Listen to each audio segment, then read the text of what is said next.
I'm sitting in the hospital waiting room at 11:47 p.m., watching the clock. Mum's been in surgery for 3 hours, routine gallbladder removal, they said. The fluorescent lights buzz overhead, and I'm alone except for an elderly man sleeping in the corner. A nurse walks past, then circles back. Her name tag says Rachel. She looks nervous, scared even. She stops near the vending machine, pretending to look at snacks. Then she turns to me. "You're here for Patricia Chen, right?" she whispers. I nod. "She's my mom. Is everything okay?" Rachel's eyes dart toward the hallway. "Listen carefully. At midnight, you need to leave this hospital. Don't ask questions. Just go." I stare at her, confused. "What? My mom's still in surgery." "Your mom is fine. The surgery went well. But you need to trust me right now." Her hands tremble. "Something's happening tonight, and you can't be here when it does." Before I can respond, another nurse calls her name. Rachel flinches and walks away quickly. I check my phone. 11:52 p.m. 8 minutes until midnight. Part of me thinks she's crazy. But the fear in her eyes looked real. I stand up and walk toward the east exit she mentioned. I push through the door into cold night air. My hands shake as I unlock my car. What am I doing? I just abandoned my mom because some nurse told me to run. I start the engine but don't leave. Instead, I park across the street where I can still see the hospital entrance. 11:58 p.m. Midnight arrives. Nothing happens. Then 3 black SUVs pull up. Men in dark suits climb out, at least 8 of them. They move like military personnel, spreading out to cover different entrances. My blood runs cold. These aren't doctors or security guards. They look like federal agents. One speaks into a radio, and more vehicles arrive. They enter the building swiftly. Through the glass doors, I see staff members being questioned. My phone buzzes. Unknown number. Stay away. Don't come back tonight. Your mom is safe. I'll explain tomorrow. It has to be Rachel. I drive to a 24-hour diner and order coffee I don't drink. Around 2 a.m., another text. They're gone. You can come back in the morning. Recovery room 304. I try to reply, but the message won't deliver. I spend the night dozing in my car. When dawn breaks, I drive straight back. Mom is awake when I enter room 304. She looks tired but okay, hooked up to an IV with monitors beeping softly. "There you are," she smiles weakly. "I thought you'd be here when I woke up." Guilt hits hard. "I'm sorry, Mom. I had to step out. How are you feeling?" "Sore, but the doctor says everything went perfectly. The nurses have been wonderful. One of them, Rachel, kept checking on me all night." Before I can respond, Rachel walks in with a clipboard. Her eyes meet mine with silent understanding. "Good morning, Mrs. Chen," Rachel says cheerfully. "How's the pain level?" After checking Mom's monitors, Rachel turns to me. "Could I speak with you outside? Just some discharge paperwork." I follow her into the hallway. Her expression changes immediately. "Thank you for listening," she whispers. "I wasn't sure you would. What happened last night? Who are those people?" "Not here. Meet me at the coffee shop across the street at 1 o'clock. I'll explain everything." "Tell me now," I insist. "I can't. There are cameras everywhere." She grips her clipboard. "Please, just trust me a few more hours." She walks away before I can protest. Hours crawl by. Mum dozes around noon, and I tell her I'm grabbing lunch. I head to the coffee shop. At 1:05, Rachel rushes in, still wearing scrubs. She slides into the booth across from me. "I don't have much time," she begins. "Those people were federal agents. FBI, I think. They were looking for Dr. Kenneth Reeves. He's a surgeon here." I lean forward. "What did this doctor do?" Rachel's voice drops. "For 6 months, I've been working night shifts. I started noticing strange things. Patients would come in for routine procedures, and their physical medical files would disappear afterward." She checks the door nervously. Then I saw Dr. Reeves and 2 other doctors meeting in an empty operating room at 3 in the morning. They were discussing patients. Wealthy patients. I heard them say something about harvesting and premium buyers. My stomach turns. Harvesting what? Rachel's eyes fill with tears. Organs. They've been taking organs from patients without consent and selling them on the black market.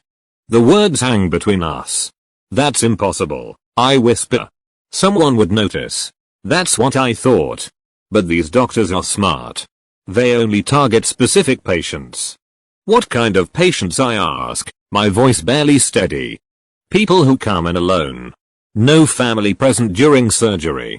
They take just enough that it won't be immediately obvious. A partial liver lobe. 1 kidney. Sections of intestine. The horror sinks in. And the patients don't realize? Most don't survive. The doctors create complications, accidents that lead to fatal infections or organ failure weeks later. By the time anyone investigates, the patient is dead and cremated.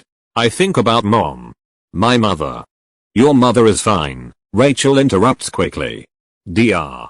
Reeves wasn't her surgeon. Dr. Morrison performed her procedure, and he's not involved. I checked the schedule when I saw your mom's name. How long have you known? 3 weeks. I've been gathering evidence. Photos of documents, recorded conversations. But 2 days ago, I heard Dr. Reeves on the phone. He was panicking.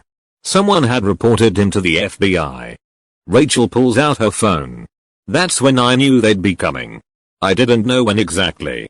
Why warn me specifically? Because of where you were sitting. The waiting room has a direct view of the surgical wing's main corridor. When the FBI raids a hospital, they lock down entire sections. Anyone present becomes a witness. Rachel continues, your mom had just come out of surgery. She was vulnerable. If the FBI had locked down the building with you inside, you couldn't have been there for her. Patients might have been transferred. It starts to make sense. So you risked your job to get me out? I risked more than my job, Rachel says quietly.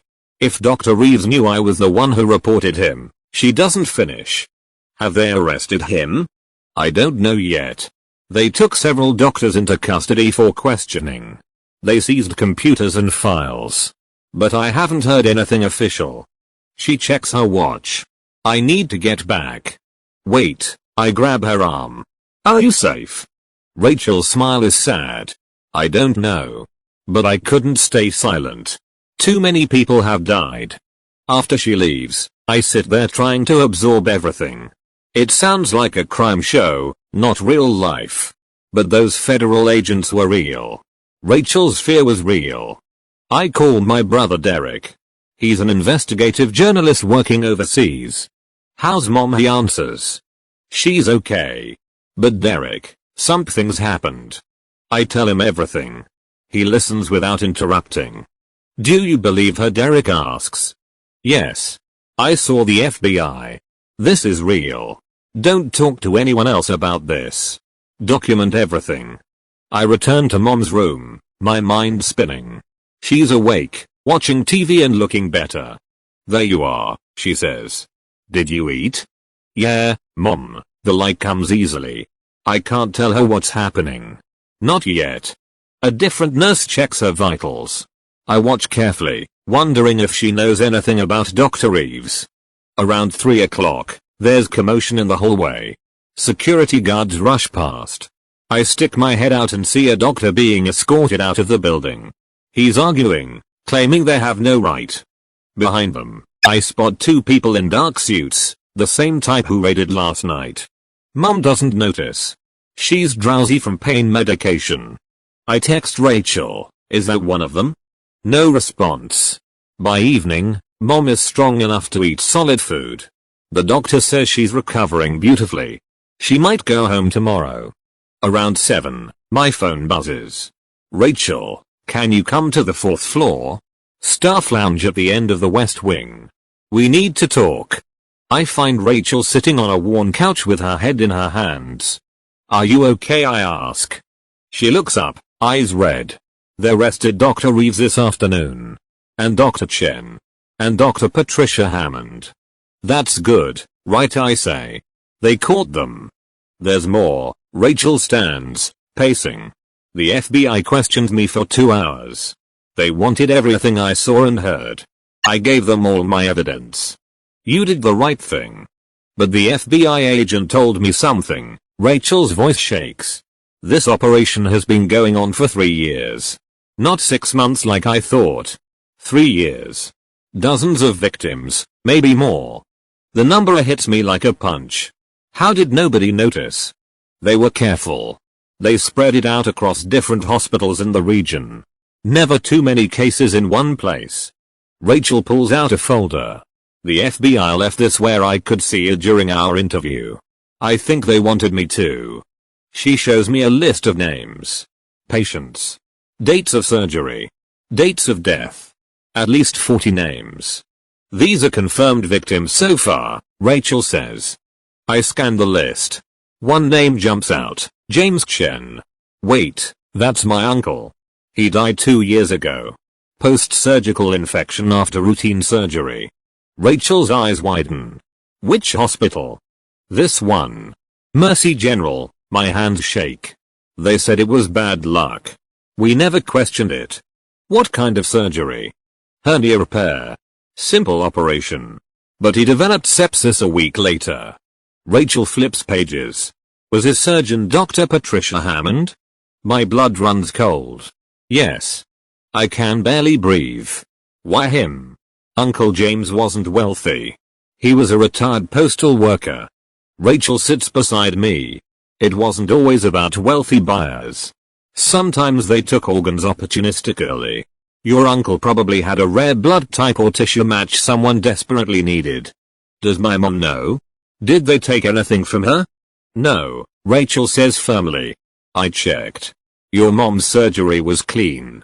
Dr. Morrison wasn't involved. But the damage is done. I stare at Uncle James's name. Our grief, our acceptance of his death, all built on lies. What happens now, I ask? The FBI is building a case. They'll need witness testimony, including yours about your uncle. They'll exhume bodies if families consent. And they've offered me protection.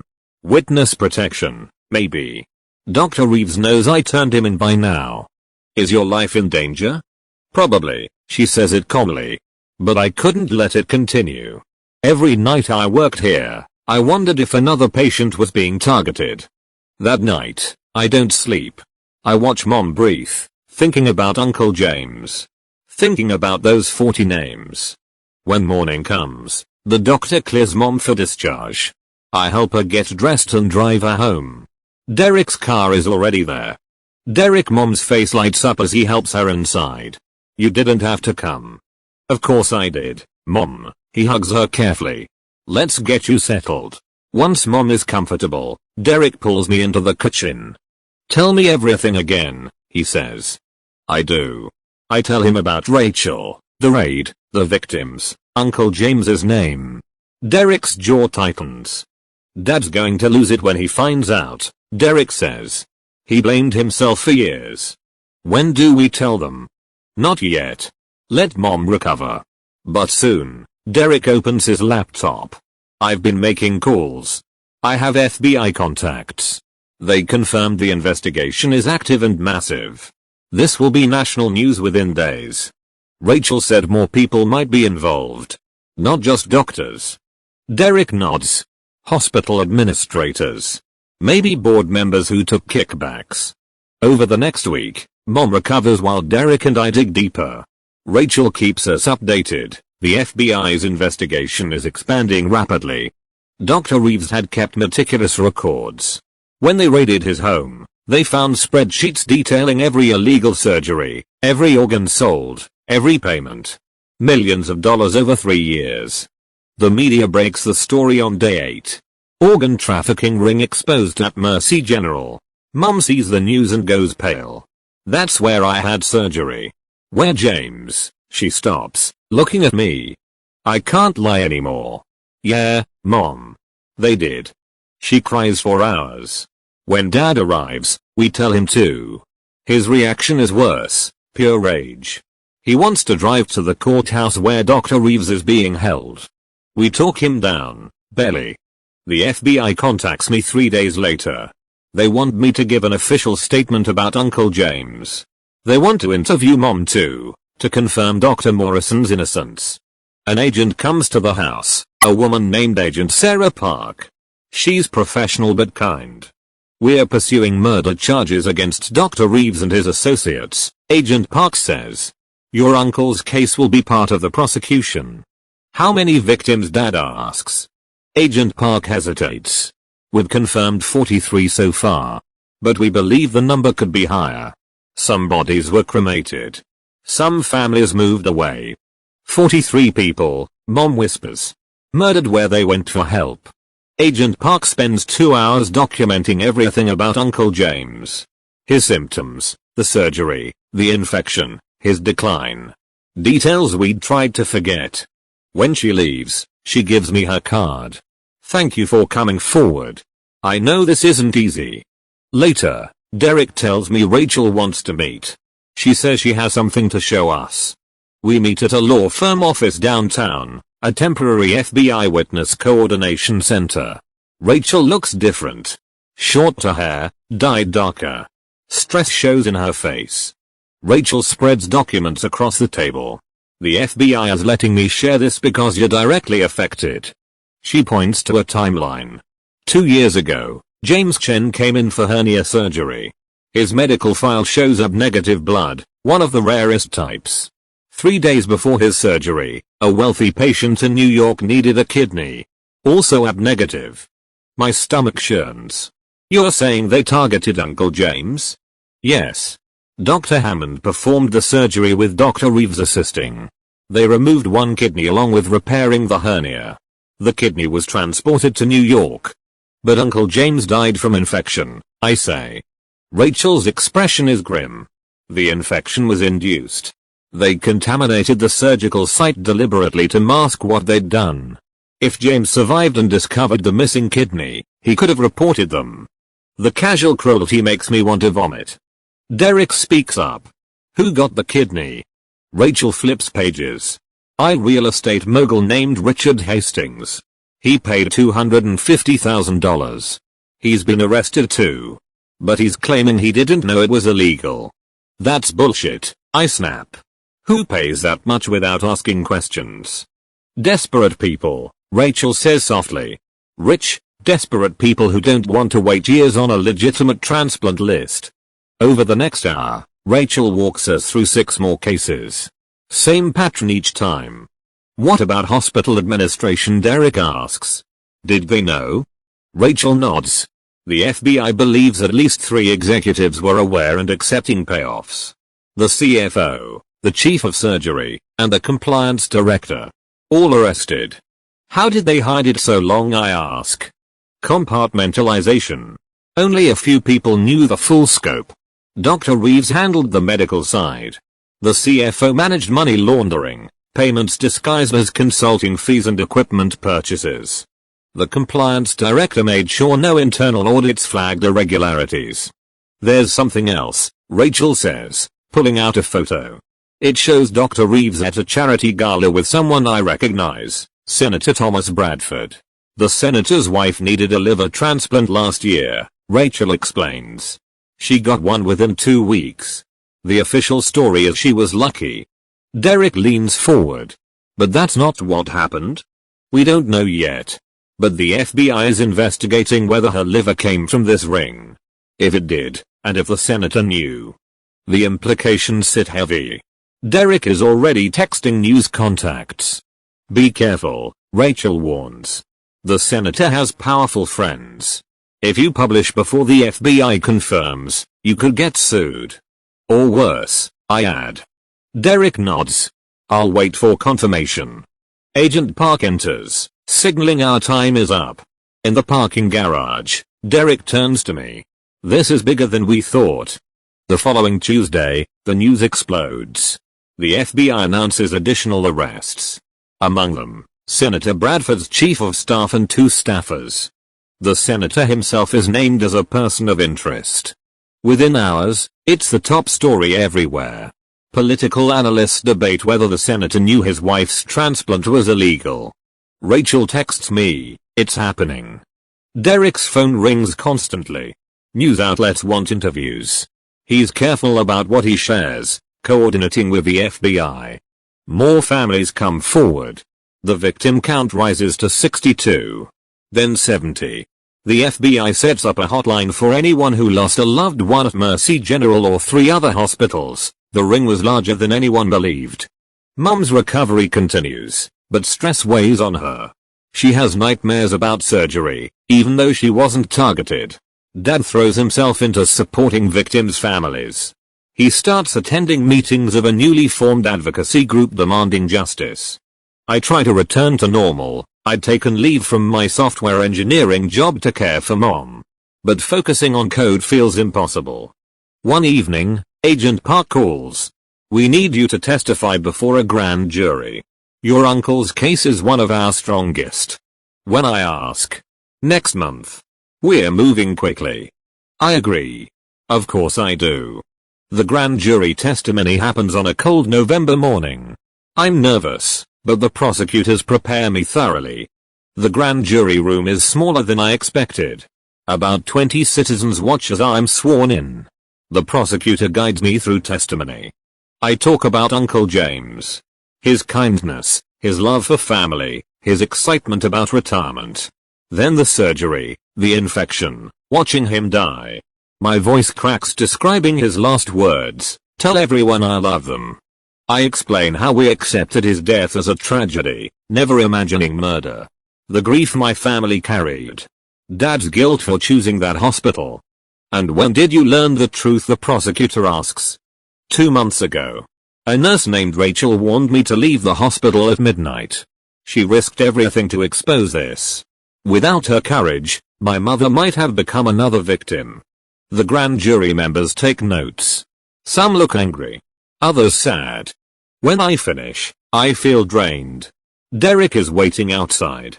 "How did it go?" he asks. "Hard, but necessary." I take a deep breath. "They'll indict, right?" "Definitely. The evidence is overwhelming." 2 weeks later, indictments are announced. Dr. Kenneth Reeves, Dr. Patricia Hammond, Dr. Anthony Chen, and 7 others are charged with murder, conspiracy to commit murder, illegal organ trafficking, and racketeering. The senator's involvement remains under investigation. Media coverage intensifies. Every day brings new revelations. More victims identified. More families coming forward. The scale of the conspiracy keeps growing.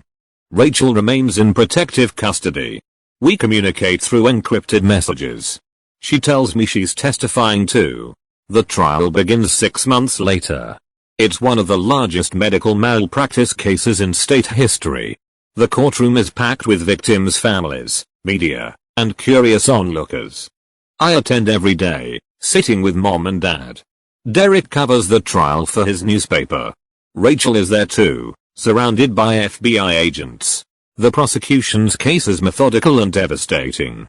They present the spreadsheets recovered from Dr. Reeves's home, showing every transaction. Financial records proving millions in illegal payments. Testimony from transplant recipients who claim they thought their organs came from legitimate donors. Then come the victims' families. One by one, they take the stand. Wives who lost husbands. Children who lost parents. Each story more heartbreaking than the last. When it's my turn to testify, I tell Uncle James's story. I describe the man he was, the death we thought was accidental, the truth we learned too late. I look directly at Dr. Hammond as I speak. She sits at the defense table, expressionless. No remorse. No emotion. "My family trusted you," I say. "Uncle James trusted you. And you murdered him for money." The defense tries to shake my testimony, suggesting Uncle James's death could have been natural. But the medical evidence is clear, the infection was deliberately introduced. Rachel testifies next. She walks the jury through her evidence gathering, explaining how she risked everything to expose the truth. The jury is riveted. The defense's strategy is weak. They claim their clients were providing a service, meeting demand in the transplant system. These doctors thought they were helping people, the defense attorney argues. saving lives that would otherwise be lost to bureaucratic waiting lists. But the prosecution dismantles this argument. They weren't saving lives. They were ending them. 43 confirmed murders. 70 plus suspected. All for profit. The trial lasts 8 weeks. The jury deliberates for 3 days. When the verdict comes, the courtroom is silent. Guilty on all counts. Dr. Reeves shows no emotion as the verdict is read. Dr. Hammond closes her eyes. Dr. Chen drops his head into his hands. Outside the courthouse, victims' families embrace. Some cry. Others cheer. Dad stands with his arm around Mom, both of them quiet.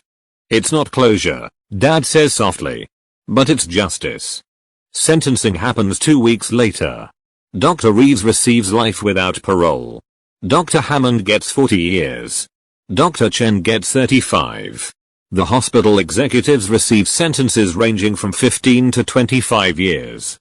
The senator's investigation concludes differently. While evidence suggests his wife's liver came from the trafficking ring, prosecutors can't prove he knew. He resigns from office but faces no criminal charges. The injustice of it burns, but Derek explains that's how power protects itself. Rachel is finally released from protective custody. We meet for coffee, the first time in months. She looks healthier, more relaxed. What now, I ask her. I'm going back to nursing, she says. Different hospital, different city. But I can't leave medicine. Too many good people need care. A year passes. Mom is fully recovered and back to her normal activities. Dad has become a vocal advocate for hospital reform and organ donation transparency. Derek's coverage of the trial wins journalism awards. He uses his platform to push for policy changes, better oversight of surgical procedures, mandatory audits, stricter regulations on organ transplants. I return to my software engineering job, but the experience changes me. I start volunteering with the victims advocacy group Dad joined. We work to support families affected by medical malpractice and push for systemic change. Rachel and I stay in touch. She sends updates from her new hospital. She's training staff on recognizing signs of medical fraud and abuse. Her courage inspired others to speak up. The trafficking ring's exposure led to investigations at hospitals nationwide. More conspiracies are uncovered, though none as large as Mercy General's. The medical community begins implementing reforms. Uncle James's name is included in a memorial dedicated to all victims. It's installed outside the courthouse, a granite wall with 73 names etched in stone. On the anniversary of his death, our family gathers there. Mom places flowers at the memorial. Dad reads a statement to the small crowd of families and reporters. These 73 people died because they trusted a system meant to heal them, Dad says. They deserve more than justice. They deserve to be remembered. And we deserve a medical system worthy of our trust. I think about that midnight warning from Rachel. If she hadn't been brave enough to risk everything, how many more names would be on this wall? 2 years after the trial, I receive an unexpected call. It's Agent Park. I wanted to give you an update, she says. Remember the senator's case? Of course. You couldn't prove he knew about the illegal transplant. Well, new evidence has emerged. His former chief of staff is cooperating now, facing his own legal troubles. He's provided emails showing the senator knew exactly where his wife's liver came from. My pulse quickens. What does that mean? Federal prosecutors are filing charges. He'll face trial next year. When I tell Derek, he's already heard through his media contacts. Justice moves slowly, he says. But sometimes it catches up. The senator's arrest makes national headlines. His fall from grace is spectacular, powerful politician brought down by the same conspiracy he tried to cover up. Rachel calls me when she sees the news. I never thought we'd get him, she admits. But we did. Because you started it, I remind her. Everything stems from your courage that night. She's quiet for a moment. I just did what was right. What anyone should have done. But that's not true. Most people would have looked away, afraid of the consequences. Rachel chose to fight, knowing she might lose everything. The senator's trial is shorter than the doctor's but equally satisfying. He's convicted of conspiracy and receives 15 years. His wife, who genuinely didn't know the transplant was illegal, faces no charges. More reforms follow. Congress passes new legislation, the Medical Transparency Act, requiring stricter oversight of organ transplants and surgical procedures. Uncle James's name is mentioned in the bill.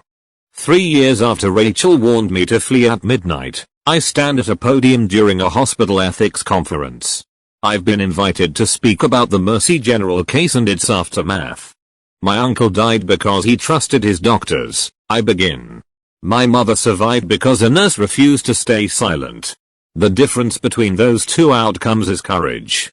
I tell the story, the midnight warning, the FBI raid, the investigation, the trial. The audience of medical professionals listens intently. This wasn't a failure of medicine, I continue. It was a failure of ethics. Doctors who took an oath to do no harm chose profit over patients. Administrators who should have protected the vulnerable chose to look away. And a system that should have caught them failed. I pause, looking out at the hundreds of faces. But one nurse, just one, decided that wasn't acceptable. Rachel risked her career, her safety, and her life to expose the truth. Because of her, 73 families got answers. Hundreds of potential future victims were saved. And medicine began the hard work of reform. After the speech, several young nurses approach me. They have questions about recognizing warning signs, reporting concerns, protecting themselves while doing the right thing. I share Rachel's contact information with them. She's become a consultant now, training hospital staff nationwide on ethics and transparency. That evening, I have dinner with my family. Mom and Dad look happy and healthy. Derek is engaged now, he met his fiancée while covering the trial. To Uncle James, Dad raises his glass. And to Rachel.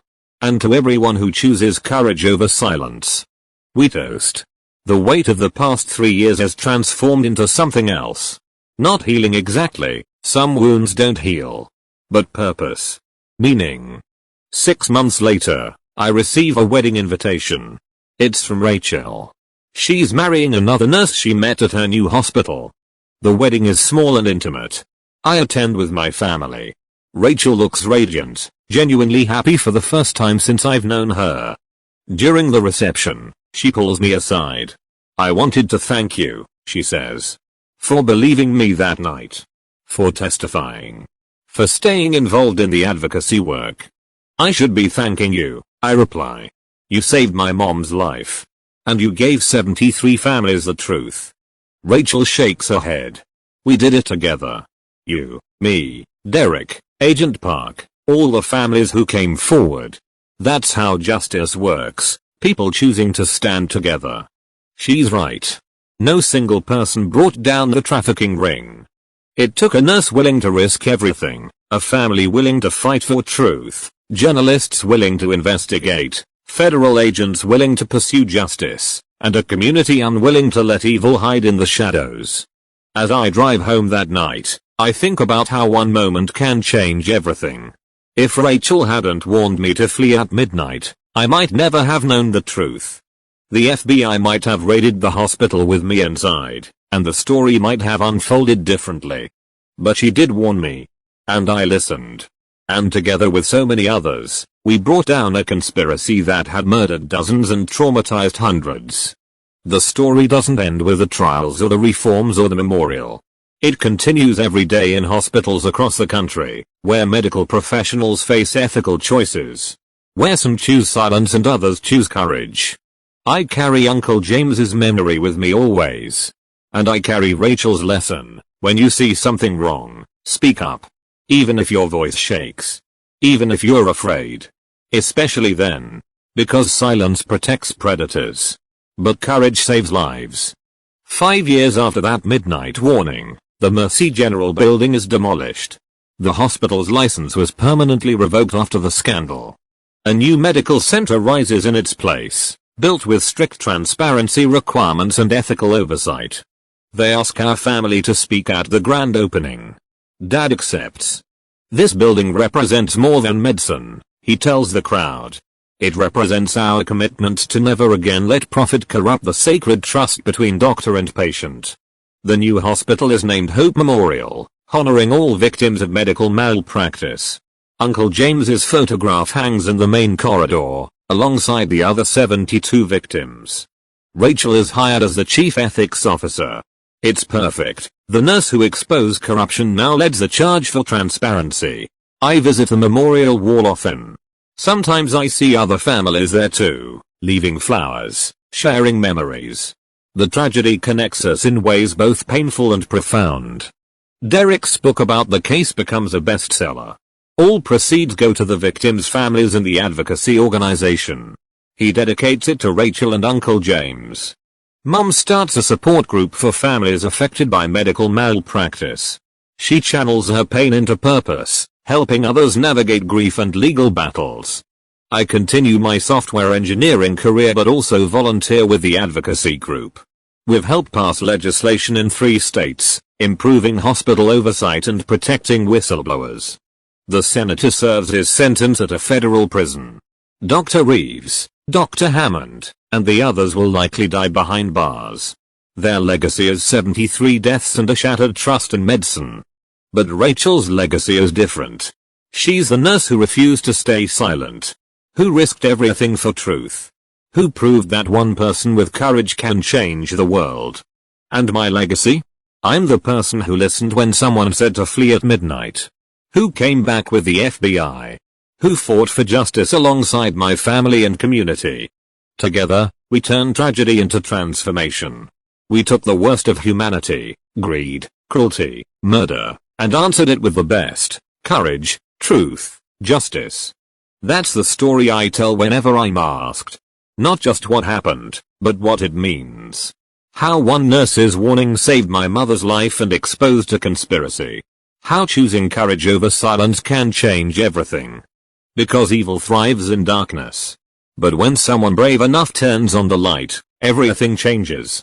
And it all started with a whispered warning at 11:47 p.m. At midnight, you need to leave this hospital. I'm grateful every day that I listened.